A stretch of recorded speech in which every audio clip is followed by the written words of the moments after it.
যেটা টাউন অলিম্পিকের আসরেই সম্ভব। আমরা ওনাকে পুরস্কৃত করতে পারছি অতি সামান্য সঙ্গে। এই বয়সেও তিনি নাকি একটা ওষুধ খান না। ঘুম থেকে ওঠেন ভোর 4:30টায়। আজ ম্যারাথনে 10 কিলোমিটার দৌড়ে তিনি পুরস্কারও জিতেছেন। মানুষটির বাড়ি দমদম এলাকায়, নাম তার সমর দে। কর্মজীবন থেকে অবসর নিয়েছেন ঠিকই, তবে খেলার মাঠ থেকে তিনি এখনো অবসর নেননি। এই বয়সেও তিনি এতটা ফিট কিভাবে জানতে আমরা সমরবাবুর সঙ্গে কথা বলেছিলাম। ফিট থাকার কারণ উদ্দেশ্য হচ্ছে সবচাইতে শরীরকে সকালবেলা উঠুন, ঘুম থেকে খুব যত তাড়াতাড়ি পারবেন তত তাড়াতাড়ি উঠুন এবং আস্তে আস্তে আপনি 8 ঘন্টা 1 ঘন্টা আস্তে আস্তে হাঁটুন, কি একটু জোরে হাঁটুন, আপনার প্র্যাকটিস অনুযায়ী আপনি যেরকমভাবে পারবেন সেইভাবে হাঁটার পরে একটুখানি দৌড়লেন।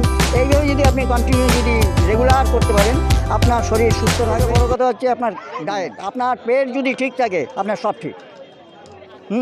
সুস্থ থাকতে গেলে পরে দৌড়ান। ৭৭ বছর বয়স, আমার কোনো ওষুধ খাওয়া? আমার ৭৭ বছর বয়স, আমি এখনও পর্যন্ত কোনো ওষুধ খাই না।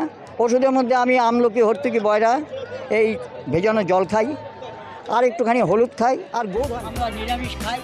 কোনো যতটা পারি বয়েলের উপরেই আমার খাওয়া দাওয়া। সাধারণত আনবে না।